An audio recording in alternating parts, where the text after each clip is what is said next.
、地球の模型南條です。今日もとっくん来てくれてます。お願いします。はい、お願いします。お願いします。そして今回です。日刃物工業さんの機械さんに来てもらってます。はい。ようこそようこそ。兵庫県、三木市の道刃物工業株式会社の、営業の機械と申します。よろしくお願いいたします。よろしくお願いします。ようこそ来ていただきました。あ、本当です。いやもう全然昨日いっぱい飲んだ中です。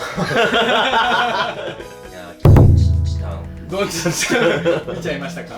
駅前少し朝歩きましたけど、ちょっと歩いただけでもう味わい建物オンパレードで。昔な感じの建物好き。そうですね。どんどんなくなっていくんですよ。あ、わかりますよ。東京に住んでるんですけど、はいはい、昨日まであった味わい建物が今日にはなくなって更地になってたりするんですよ。容赦なく。めっちゃわかる。いつまでもあると思うな。親と味わい建物。味わい建物っていうカテゴリー始めてる。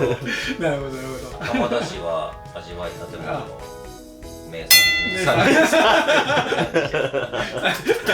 はい、というわけで道刃物さんはどういったメーカーさんなのかっていうのを。そうですね、はい、今から40年くらい前から創業したんですけれども、もともとは草刈りとかの鎌、あ、そうなんですか。鎌から始まって刃の製造をしてたんですけれども、方針を変えて彫刻刀の方にシフトをしだして、ちょうどその40年くらい前から仏像とか、仏像は本当に特にうちの人しか作っちゃいけないっていうわけでもないんですけども、他の人は作るもんじゃなかったんですが、カルチャー教室で仏像教室が始まったのもちょうどそれくらいで、先生方にうちのこういう木彫用の彫刻刀を見てもらって気に入ってもらって生徒さんに販売してもらうっていうのを長年やってきて、近年学校教材としてもやりながら、10年くらい前ある大阪のイベントで、そこの、会場の近くにガレージキットショップがたまたまあって、ふとご覧になっ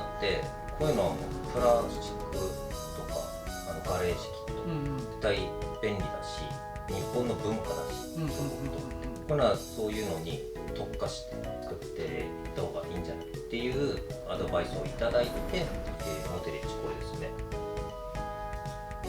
これがそのガレージキットのその店長さんというか、その方と相談して、いろいろと。では短めに、刃先も普通3センチぐらいの先出しなんだけど、2センチぐらい切りくずが出るように掘るっていうことよりも、立てて引き下げるガリガリ。なるほどなるほど。カンナがけとかそういうことが多いから、研ぎ角度も少し鈍角めに研ぎ直すとか、そういうふうにこう地味にプラスチックとかガレージキットのレジンですね、そういうのに特化した形になってて、鈍角に研ぐことでえぐりにくくなるし、刃先も強くなるんで、うちで得意としてるのがハイス、ここにハイスってハイスピードスチールですね。高速度工具鋼っていう、もともとその鉄を削る鉄鋼用の鋼なんですけども、それを彫刻刀に転用させてもらって、硬いだけじゃなくて、あと粘りも足してるんで欠けにくいっていう特徴があって、モデレッジも鋼はそのハイスを使ってるんで欠けにくい。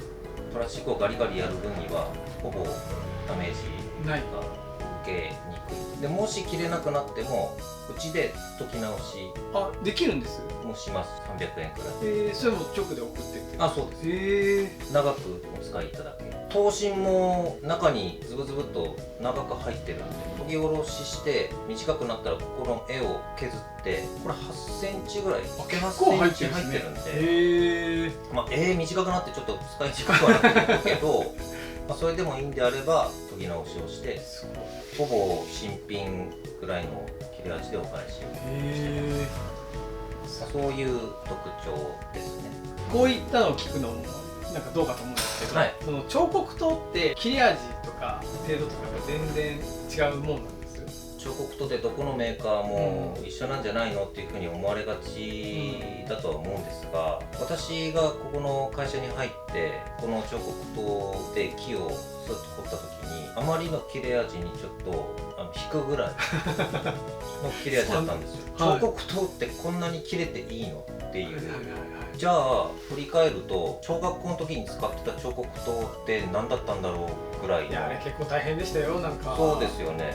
切れ味の違いだったんじゃないかって今になって思うんですよ。で今日、仏師の人が仏像を作るための彫刻刀も持ってきておりまして、ぜひ学童用の彫刻刀とね、こんなプロの仏師さんが使うもので比べるのもちょっとかわいそうな気もするんですけど、学生の時使ってたやつ、一般的な彫刻刀ってこういうもんだと思うんですよ。南條さんに仏師が使うやつを使ってみてもらって、本当にそんなに違いがあるのかっていうのを生のリアクションをちょっと使わせてもらって見たいんで、まずじゃあうちのこっちのそうそう、切れ味を見るときは木の線がこういうふうに縦にこう彫るよりかは横に線をこう切っていくような。これだと結構切れても切れなくても削れるんですよ。なるほどなるほど。そぎやすいんで、この横にここを面取りするような。これって彫刻刀向きあるんです？どっちでもいいんですけど、特徴としてはこっちを上にして彫ると刃が食い込ましたくない場合はひっくり返して平らな方を上にして彫ると食い込みにくいんで、ちょっとお試しください。まあなんか切ってるっていうよりはちょっと粉になっちゃいますよね。そうですね。じゃあ弊社が売ってるハイスの彫刻刀でございます。じゃあ同じようにどうぞ。同じようにこっち側ですね。はい。いきます。おお。全然違う。ちゃんと木に食い込むっすね。そうですね。で切りくずの大きさが全然違うかと思います。めっちゃ切りやすい。小刃に水平に近い感じでやると。おお、すげえ。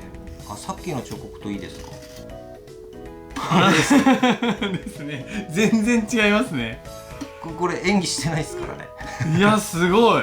全然違う。仏様の顔を最後仕上げようっていう時にこれでってやっちゃうとガサガサのかわいそうな仏さんになっちゃうんで、やっぱりこういう時はすごい。彫刻刀でやってあげるとツルツル、ここまで違いがあります。香りがふわっとこうそうでしょうね。今すごいリラックスモードだから仏像彫刻教室にたまに授業中にお邪魔するともう部屋中が香りでいい香りと音っていう音で、そういう教室いたら一人だけこんなものそれもいいんじゃないですか。あの人ずっと寝に来てる。今ちょっとこの話急に変わるんですけど、左とか右って書いてあるんですけど、これって利き手とかってことですか？斜めの塔には右左っていう風に存在があるんですよ。うちではこの斜めの塔を陰塔と呼ぶんですけども、こっちが右、こっちが左になるんですが、右利き左利き用っていう風に思われがちなんですけれども、そんなこと全然なくて、違うんですよ。基本どっちを買えばいいのかと言われたら、基本右利きの人は右買うといいと思います。で彫る時に平らな方を上にすると食い込みにくいんで、それでやってみてくださいっていうふうに説明したんですが、まさにそれで刃表って言いますね、こっちの研いである。でこっち平らな方を刃裏って言うんですけども、刃裏を工作物に当ててこう彫ると食い込みがちな性質があるんですよ。くびれの部分とか、こういうとこですね。こういうところをくびらして彫りたいんだけども、食い込んじゃって深く入っちゃう。なるほどなるほど。なんかそれはわかります。こういう時どうするかっていうと、これをこうひっくり返しまして、でこうやって彫ってあげるとできるんですが、右でもね。でもこの向きで食い込ませないで彫りたいっていう風になると、これでは不可能なんですよ。その時に左を右手で持って平らな方を上にするとそれが可能なわけです。左を右手で持って平らな方を上にしてこうやってあげると自然な感じでくびれ部分を食い込まないで彫ることができるんですね。薄く彫るっていうか。モデレッジもクリナギっていう斜めの刃があって、これも左右が存在するんですけども、理屈は一緒です。例えばこういうパーツがここをちょっとつるっと刺したい、合わせ目を消すみたいな、そういう時に例えばこれ右手で右持ってでこうやろうとすると結構食い込むんですね。ガツガツガツっとそれすごいわかります。食い込んじゃう。まあ同じように刃を入れると全然本当だ。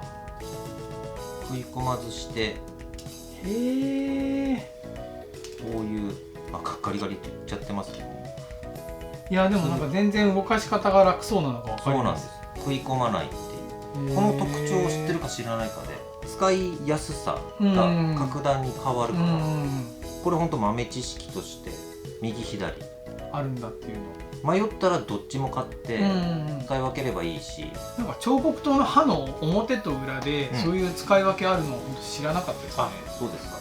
模型系でよく使われるのってデザインカッターじゃないですか。両刃なんですよ。だから表裏の概念がないから、そんなこと気にしないと思うんです。彫刻刀っていうのはこの平らな面と研いだ面があって、刃表刃裏っていうのがあるんで、カッターにはない食い込みと食い込まないの使い分けをするとより彫刻が楽しくなるんじゃないかなと思います。めっちゃ勉強になります。はい、ありがとうございます。これ全部機械さんが作られたんです？そうですね、恥ずかしながら。すごい。特にすごいニッチなというか、めちゃめちゃこの専門のプロしか使わないっていうのジャンルもあったりします。クリトーナギナタスク。なんていうんですか、必殺技みたいな。そうですよね。あとそこさらえ。そこさらえ。そこをさらえってことですか？そこをさらう。そこさらう。さらうやつ。こういうのは仏師さんもそうですけど、指物師っていう指物師、はい、なんかそういう木で家具でもないですけど、なんか小物入れ引き出しとかそういうのを作られる方が便利に使われたりとか。そんないろいろある中でプラモデル用でやっぱ僕も仕入れたいわけじゃないですか。それでいろいろ仕入れるとしたらおすすめってありますか？まあやっぱり模型用で開発しましたね、このモデレッジ。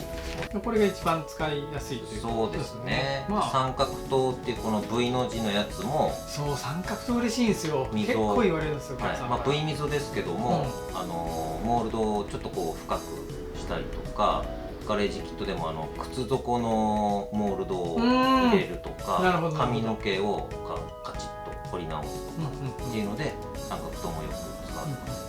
大変お世話になっております吉本プラモデル部さんとこのような形でコラボをさせていただきまして、これ筋彫り専用ですよね。そうですね。筋彫り専用の刃物はなかったんですけども、やっぱりたくさんのご要望があって製造の方にも頭を悩ましてもらいまして、この刃先を作り方を編み出してもらって、で吉本プラモデル部さんにもいろいろとアドバイスをいただいて、このような形で販売することになりました。これ 0.15 と 0.3 ですね。そうですね。でこれもどうしてもポキッと折っちゃうと思うんです、さっきも申しました通り刀身が入ってますので、そいつが残ってる限り製造がどうにかしますと言ってます。本当ですか？それは嬉しい。はい、マジですか？だからでも、メーカーさんとかミツさんに送れば。そうですね。ちょっと通常の研ぎじゃなくて修理っていう風になるんで、普通の研ぎ代よりもちょっと高くはなっちゃうんですが、まあそれでも1000円はしない研ぎ代で元の形に近い形でお返しいたしますので、お持ちの方でそういったことがあればご相談いただければと。鉄尾部長さんと吉本プラモデル部の部員さんたちと使い方について言ってる動画がついてますので、ついてるんですね。でこれを使用前にご覧いただければ、そんなにこううかつにポキポキ折っちゃうってことはないんじゃないかなと思います。すごいね、理にかなったご説明をしていただいてますので、こちらもぜひご覧ください。地球道でもしっかり仕入れさせていただきます。よろしくお願いします。ありがとうございます。ありがとうございます。というわけで今回はみちはもんさんの機械さんに来ていただいていろいろ彫刻刀を教えていただきましたありがとうございます。こちらこそありがとうございます。もう引き続き長いお付き合いしていただければと思います。刃物でお困りのことがあれば分かる範囲内でお答えしますので、ありがたいです。お気軽にご相談いただければと思います。はい、という感じで終わっていきたいと思います。ミッチさんの、はい、YouTube もされてますよね。そうですね、はい、彫刻刀の使い方ですとか、うち研ぎ器とかも出してるんですけども、研ぎ器の使い方ってなかなかちゃんと説明してるところないと思うんで、ちょっと長尺なんですけど、そういう動画を出させてもらったりとか、概要欄につけておきますので、ぜひ見てみてください。はい、それでは今日はこんな感じで終わっていきたいと思います。面白いと思った方は高評価、チャンネル登録よろしくお願いします。ご視聴ありがとうございました。ありがとうございました。